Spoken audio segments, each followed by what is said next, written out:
في الفيديو ده هحضر معاكم وصفة حلوة جدا، نصها إيطالي ونصها أمريكي. هنعمل مع بعض استرامبولي أو فطاير البيتزا الملفوفة بعجينة هشة جدا وبحشوة ممتازة وبتتبيلة رائعة زي ما انتم شايفين قدامكم. يعني مش محتاجة أي كلام. يلا نصلي على الحبيب المصطفى ونشوف الفيديو بتاعنا. اول حاجة جبت حلة العجان، حطيت فيها 5 كوبايات من الدقيق منخولين، تمام، واهم حاجة يكونوا منخولين. واحط معلقة كبيرة من السكر، كيس من الخميرة، واحط كمان معلقة صغيرة من الملح، معلقتين كبار من اللبن البودر وده اختياري. وهشغل العجان بقى على المواد الجافة لحد ما يختلطوا كويس مع بعض. معايا بقى 1.5 كوباية من الحليب، تقدري تستخدمي مية بدل الحليب، تكون دافية، يعني دافية كده حاجة بسيطة. هبدأ ان انا انزل ب1.5 كوباية دي تدريجي لحد ما العجينة بتاعتي تلم معايا. انزلي بيها تدريجي عشان كل دقيق مختلف عن النوع التاني. تمام. معايا كمان 3 معالق من الزيت، بعد ما العجينة لمت كده نزلت بيهم. هنا بس فتحت العجان عشان اوريك العجينة طول ما هي بتقطع كده في ايدك يبقى هي ما اتخدمتش كويس، محتاجه ان هي تتعجن تاني. لما تمسكيها وتلاقيها خلاص بقت بتمط كده ومش بتتقطع يبقى ايه، خلاص كده اتعجنت كويس. انا عجنتها لمده من 7 ل 8 دقايق كده وبقت معايا بالشكل اللي انتوا شايفينه ده. عجينه طريه جدا بتلزق شويه في الايد، مش عجينه يابسه. جبت بوله رشيت فيها رشه من الدقيق، حطيت فيها العجينه بتاعتي ورشيت عليها رشه كمان من الدقيق وهغطيها بالاسترتش، وكمان هغطيها بفوطه نضيفه واسيبها على جنب بقى تخمر براحتها. جبت حلة بقى وهنحضر مع بعض صلصة البيتزا. معايا طماطم معصورة، وهحط كمان توم باودر، بصل باودر، ملح وفلفل اسمر، وشوية من الزعتر، معلقتين من الزيت، زيت النباتي او زيت زيتون على حسب ما تحبي. ومعايا هنا ريحان، الريحان ده انا بجيبه من فتح الله بالشكل ده كده. هاخد كام عود من الريحان وهلفهم جوه بعض وهقطعهم صغير خالص مع الصلصة. موجود عندك حطيه، مش موجود استغني عنه خالص، وكفاية الزعتر اللي احنا حطيناه. هديهم تقليبة وهرفعها على نار هادية خالص لحد ما تتسبك وما يبقاش فيها بخار ميه. معايا بقى تتبيله الفراخ، معلقه كبيره من المستردة، معلقه كبيره من الخل، معلقه كبيره من الزيت، توم باودر، بصل باودر، بابريكا، فلفل اسمر وملح، وكمان شويه من الكزبره اليابسه، وشويه من بهارات الفراخ المشكله وملح. وبعدين هقلب الفراخ بالشكل ده في التتبيله بتاعتي، وانا هشتغل بيها على طول، مش هسيبها ولا حاجه في التتبيله. عايزه تسيبيها شويه مفيش مشكله.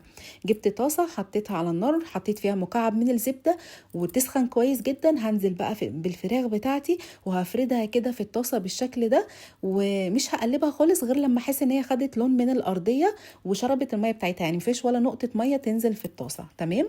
هبدا بقى ان انا اقلبها كده واشوحها لحد ما تستوي معايا. بعد ما خلاص تستوي هنزل ببصلايه كبيره متقطعه مكعبات صغيره خالص، واقلبها تقلبتين كده على السريع، وخلاص تبقى جهزت معايا احلى حشوه للفراخ للاسترامبولي بتاعي. هاجي بقى هنا احضر الدهان اللي انا هدهن بيه الفطاير بتاعتي. معايا لبن، حطيت فيها معلقه من اللبن البودر وشويه من النسكافيه، وقلبتهم مع بعض. عايزه تدهني بصفار بيض وعليها معلقه خل مفيش مشكله، ولكن انا ما بحبش ابدا البيض في دهن اي مخبوزات، يعني بقرف منه. تمام. دي شكل العجينه بعد ما خمرت. جبت بقى رشه كده من الدقيق على المفرش السيليكون بتاعي ونزلت بالعجينه. انا مش عايزه اهبط العجينه دي، يعني مش عايزه اعجنها جامد، يا دوبك بس المها عشان اقسمها على نصين قد بعض بالشكل ده. اخدت نص منهم، انا هعمل بيتزتين. تمام.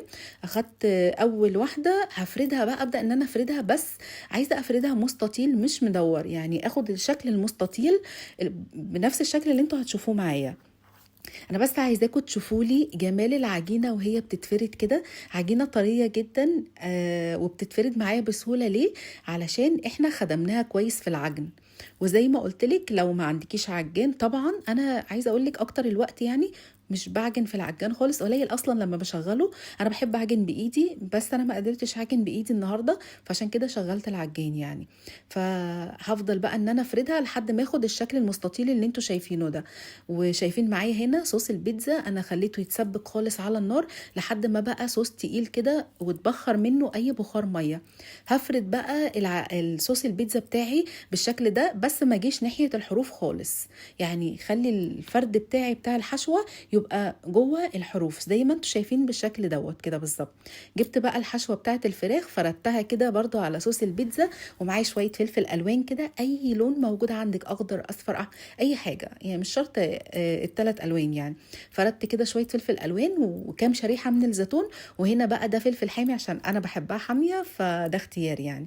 معايا هنا بقى جبنه موتزاريلا هحطها بالشكل ده. عايزه تحطي جبنه موتزاريلا، جبنه شيدر، جبنه رومي، انا حطيت جبنه موتزاريلا وعليها رشه من الجبنه الرومي. برضو تشكيله الجبن دي ترجع لك انتي. هبدا ان انا يعني اتني الحروف كده بالشكل ده من الجنبين علشان بس اخد شكل متساوي يعني، فاهميني؟ والحشوه دي ما تخرجش بره وهي في الفرن. بعدين هبدا الف البيتزا كده على بعضها، بس هتلفيها بقى بالراحه واحده واحده، لان العجينه دي عجينه طريه جدا، واحنا مش عايزين العجينه دي تتقطع او يحصل فيها خرم علشان ما تطلعش الحشوه بتاعتها وهي بتستوي في الفرن، فعايزينها تبقى سليمه بالشكل ده. فلما نيجي نلفها كده نلفها بالراحه جدا زي ما انتوا شايفين معايا. بعدين هاجي بقى عند الحرف الاخير ده هسيبه زي ما هو، مش هلف عليه، وهتنيه كده على فوق علشان اقفل الحرف ده مع العجينه. لازم اقفله كويس علشان ما تتفتحش مني في الفرن يعني. هتقفليه وترجعي تأكدي عليه تاني، وبعد كده هيبقى معاكي بالشكل ده. جبت صينية دهنتها بالزيت، وهبدأ ان انا اشيل الفطيرة بتاعتي واحدة واحدة بقى لحد ما انقلها جوه الصينية زي ما انتم شايفين كده، وبعد كده اسويها بايدي لحد ما تاخد الشكل المستطيل وتبقى معايا بالشكل ده.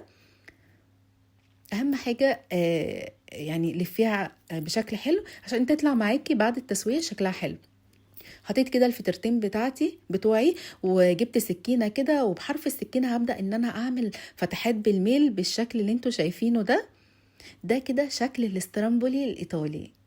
بيبقى بنفس الشكل اللي احنا بنعمله ده، بس هتفتحي فتحه خفيفه خالص عشان العجينه ما تتفتحش منك جامد يعني.